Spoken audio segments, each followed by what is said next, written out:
我第一次嚟深圳食米其林一星嘅閩菜啊，紅油手勾東山大館半條169蚊，紅樹林高蟹燒靈德皇糕一隻299蚊啊！哇，幾多糕啊！一蟹糕好正，4個人1700幾啊！香港人帶路啊，今日好興奮啦，嚟到深圳萬象城啊，食廣東首間米其林一星閩菜。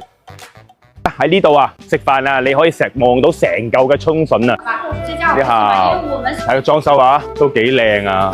好寬敞啫嘛，入嚟咧，我感覺咧，好似唔係食緊中菜，好似去食西餐咁樣。唔該。呢個係菜單。咦，我見到24節嘅，係即係點解？只係隔一段時間，隔幾個月就會換一下菜單咯。哦，菜單上面嗰啲菜都會更新。即係有4個季節咯，係咪？4個菜單㗎。係。哦，咁而家呢個應該係春天啦，係嘛？係呢個係春天，有呢個春天嘅筍啊，同埋雲南嘅呢個香椿。呢個咩好多人食㗎？呢個大館係反應最好嘅，都係福建非常特色嘅非常好嘅食材。大館係咩意思啊？大魷魚咯。哦。仲有咩有食？高蟹咯，蟹都係福建一個非常之傳統、非常之經典嘅食材。你呢度呢間店係咪第一間啊？深圳第一間。你係喺福建開過嚟啊？唔係定係深圳？第一間喺廣州，我哋都係連續攞咗2年個米其林。係啲咁大啊？有冇啲包廂啊？可以有時我有啊，有包廂啊！而家我哋包廂嘅環境都非常之好，可以睇到周圍個春筍啊、人才公園啊，仲有深圳灣。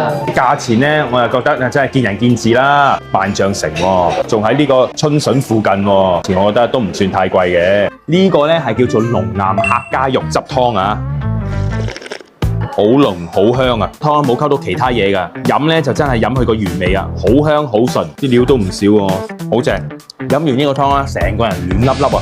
呢個叫辣汁浸莆田花螺啊，呢個隱藏菜嚟噶，唔叫都冇噶。佢哋喺莆田捉嘅野生花螺嚟噶，嗰個汁咧仲係正宗嘅閩南風味鮮辣啊，真係一個開胃嘅菜嚟。喂，呢個係咩菜啊？紅油汁手吊東山大館。我想問下你咧，綠色呢啲係咩嚟㗎？呢個係燒椒醬，仲有佢用嗰個紅油係特製嘅閩式風味啊，但係唔會話好辣嗰種喎，少少甜，但係有少少麻，好適合廣東人同埋呢個我諗小朋友都食得。呢個係隱藏菜單啊，脆皮南肉鳥石參，好軟腍腍，好糯糯咁樣，同埋上面嗰個皮嗰度咧係有少少脆嘅感覺佢嚟嘅喎，同埋呢一個係咩嚟嘅咧？插菜，係佢係苦瓜同埋嗰個西蘭花雜交嘅新菜。苦瓜同埋西蘭花雜交，好爽咁樣，但係又唔係好似好苦咁喎，正。呢個係河田雞，呢個河田雞喺1980幾年參加一個萬國博覽會嘅時候，被評為咗世界5大名雞。世界5大名雞啊！世界5大名雞。我成日都聽過河田雞，我成日以為田雞嚟，即係原來係雞嚟嘅。係河田鎮嘅雞。你嗰啲係咩嚟？呢啲呢個菊花我知，芋頭絲。我啲菊花都食得嘅咩？菊花食得。真係好有雞味，就皮薄之後脆，同埋個肉咧唔會好肥，芋頭絲炸埋，唔錯。而家呢個紅樹林蟹啊，雕呢個靈德皇糕啊，佢話，哇睇啲糕，哇幾多糕啊，同埋啲蟹膏咧全部都炸過啊，睇下，啲蟹膏好正，哇又香又濃又有鮮味，我好少食到啲蟹咁樣煮出嚟啲汁肉，仲食到蟹本身個清甜嗰個味，果然真係米其林啊！就當然要食佢嗰個靈德皇糕啦，頭先佢話，我想好似年糕加南瓜糕咁樣合體，呢個絕對唔會踩雷啊！真係要過嚟要試下。山海魚子醬黃魚卷啊，上面仲有啲魚子醬喺度嘅喎，哇！你睇下對到，聽講咧佢呢個係用咗閩東好出名嘅靈德大黃魚嚟整嘅喎，純手工嚟做嘅喎。哇！佢真係而家食咁多個菜嚟晒啦，真係冇一個菜啲上嘅碟係相同啊！呢個就係葱頭油嘅手工肉燕啦。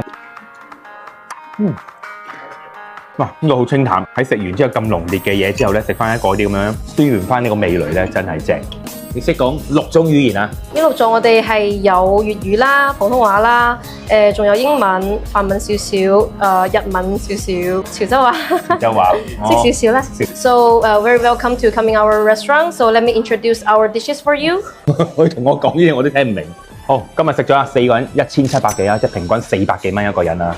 如果平時想食粵菜嘅，就會大家會諗起呢一個鼎盛啦、新榮記嗰啲咁啊。而家想請人食飯，講得派球啊，又夠穩陣嘅話，呢一間啊，我真係完全可以拎得出手，唔會失禮人嘅餐廳嚟㗎。下集更精彩。